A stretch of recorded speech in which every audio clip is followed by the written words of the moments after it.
Hello friends, good morning. मैं विष्णु शर्मा आज आपके लिए एक स्पेशल वीडियो क्लास लेकर आया हूँ।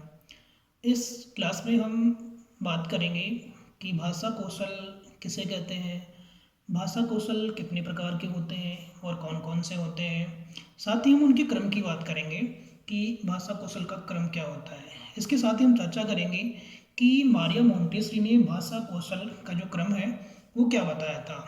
ठीक है, क्योंकि अक्सर स्टूडेंट्स को विद्यार्थी को भाषा कौशल को लेकर कई सारे सवाल होते हैं कि इनका क्रम क्या होगा, कैसे रहेगा, कौन सा क्रम पहले आता है, इनमें कौन सा जो अभिव्यक्ति कौशल होता है, कौन सा ग्राह्य कौशल होता है। इन सभी बिंदुओं पर आज हम चर्चा करेंगे और उसको विस्तार से समझेंगे भी। इसके लिए अंत में आपको जो कॉलेज का टेलीग्राम चैनल है उसके अंदर आपको इसका पीडीएफ भी मिल जाएगा। देखिए, बात करते हैं सबसे पहले कि भाषा कौशल किसे कहते हैं। तो भाषा कौशल के लिए हम बात करें तो जिस जब एक बालक जिस स्तर से भाषा का विकास होता है कि बालक में जिस स्तर से भाषा का विकास होता है वो उसका भाषा कौशल माना जाता है। अब हम भाषा कौशल के क्रम की बात करें तो भाषा कौशलों का जो क्रम होता है वो सुनना, बोलना, पढ़ना और लिखना होता है। यानी भाषा के 4 कौशल होते हैं। सबसे पहले एक बालक सुनना सीखता है, उसके बाद में वह बोलना सीखता है, फिर उसके बाद में वह पढ़ना सीखता है और फिर वो लिखना सीखता है।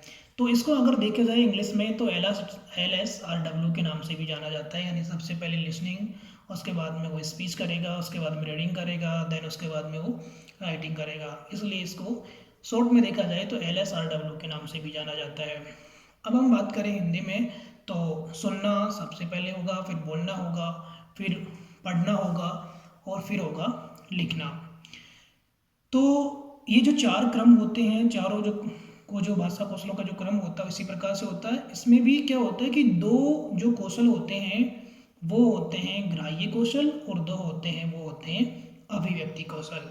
यानी सुनना का संबंध पढ़ने के साथ है और बोलने का संबंध लिखने के साथ है। यानी सुनना और पढ़ना यानी पहला और तीसरा ये दोनों ग्राह्य कौशल हैं और बोलना यानी 2 नंबर और लिखना यानी 4 नंबर। यानी 2 और 4 का संबंध है बोलना और लिखना, और पहला और तीसरे का संबंध है सुनना और पढ़ना। यानी सुनना और पढ़ना ग्राह्य कौशल होते हैं, बोलना और लिखना अभिव्यक्ति कौशल माना जाता है। तो इस प्रकार से हमने देखा कि 2 प्रकार के हो गए, एक हो गए ग्राह्य कौशल और दूसरे हो गए अभिव्यक्ति कौशल। अब हम इनमें भी बात करें तो ग्राह्य कौशल भी 2 होते हैं। ठीक है, अभी हमने बात की कि सुनना होता है और पढ़ना होता है। अब इनमें भी एक होता है मौखिक कौशल ग्राह्य और दूसरा होता है लिखित ग्राह्य कौशल। अब अगर सुन रहा है कोई बालक या किसी बात को या किसी विषय वस्तु को कोई बच्चा सुनता है, बालक सुनता है, तो वो ग्रहण तो करता है लेकिन किस रूप में करता है? मौखिक रूप में। तो ये हो जाएगा मौखिक ग्राह्य कौशल। अब हम बात करें दूसरे ग्राह्य कौशल की तो वो होता है ग्राह्य कौशल पढ़ना। ठीक है, जिसको हम पठन कौशल भी कह सकते हैं या फिर वाचन कौशल भी कहते हैं। ये भी ग्राह्य कौशल है, लेकिन यह ग्राह्य कौशल है लिखित ग्राह्य कौशल। यानी एक बच्चा जब पढ़ेगा या वाचन करेगा तो वो लिखित विषय वस्तु की वाचन करेगा। इसलिए ये ग्राह्य कौशल तो है, लेकिन कौन सा ग्राह्य कौशल है? लिखित ग्राह्य कौशल। ठीक है, इस तरह हमने 2 ग्राह्य कौशलों की बात की। एक होता है सुनना ग्राह्य कौशल और दूसरा होता है पढ़ना भी ग्राह्य कौशल है, लेकिन दोनों का अलग अलग है। सुनना मौखिक ग्राह्य कौशल माना जाता है और पढ़ना लिखित ग्राह्य कौशल माना जाता है। इसी प्रकार हम बात करते हैं बोलना, जिसको उच्चारण कौशल के नाम से जाना जाता है, और लिखना जिसको लेखन कौशल के नाम से भी जाना जाता है। ये दोनों भी जो दोनों जो कौशल हैं ये दोनों कौशल अभिव्यक्ति कौशल माने जाते हैं। बोलना और लिखना दोनों ही कौशल अभिव्यक्ति कौशल माने जाते हैं। दोनों के अंदर ही एक बालक अपने विचार प्रस्तुत करता है। ठीक है, अपने विचार प्रस्तुत करेगा, लेकिन दोनों के अंदर एक बात है कि एक जो अभिव्यक्ति कौशल है वो मौखिक अभिव्यक्ति कौशल माना जाता है और दूसरा जो अभिव्यक्ति कौशल है वो लिखित अभिव्यक्ति कौशल माना जाता है। अब मौखिक अभिव्यक्ति कौशल कौन सा होगा?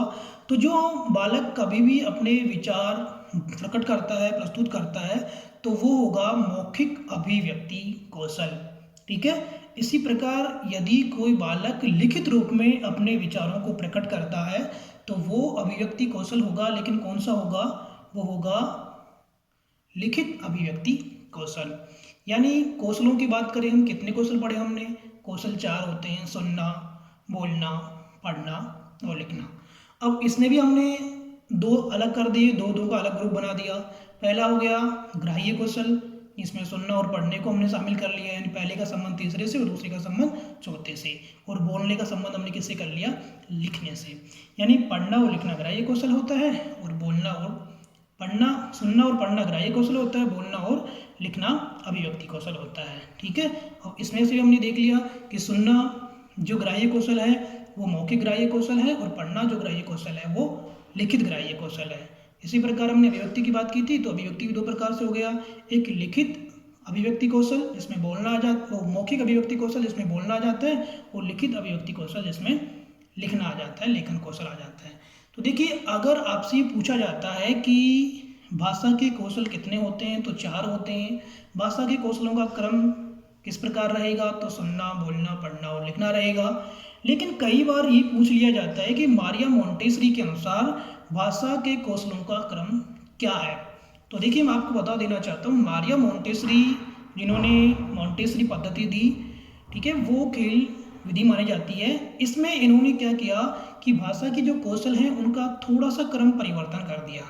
इन्होंने सबसे पहले सुनना रखा, फिर उन्होंने क्या नाम से बोलना रखा, फिर उन्होंने पढ़ने की जगह उन्होंने लिखना रख दिया, और पढ़ना जो कौशल है उसको हमने अंत में रख दिया। यानी उनका जो क्रम कैसे होगा? सबसे पहले सुनना, बोलना, लिखना और फिर पढ़ना। ठीक है, सुनना, बोलना, लिखना और फिर पढ़ना। ये किसने दिया क्रम? ये दिया जाता है मारिया मोंटेसरी के अनुसार। यानी मारिया मोंटेसरी का यदि भाषा कौशल का क्रम देखा जाए तो सुनना, बोलना, लिखना और पढ़ना होता है। ठीक है, यानी इसमें होगा LSWR। ठीक है, तो ये हमारे भाषा कौशल थे, और इसके लिए मैंने आपसे वीडियो शेयर किया है। इसको ध्यान से सुनिए आप और समझिए, और आप चाहो तो इसके नोट्स भी बना सकते हो। और इसके लिए आपको PDF लिंक भी मिल जाएगा। कॉलेज का जो टेलीग्राम चैनल है उस पर जा करके आप ये वाला जो PDF है इसका पूरा डायग्राम आपको मिल जाएगा, आप वहाँ से इसको देख भी सकते हैं। Thank you.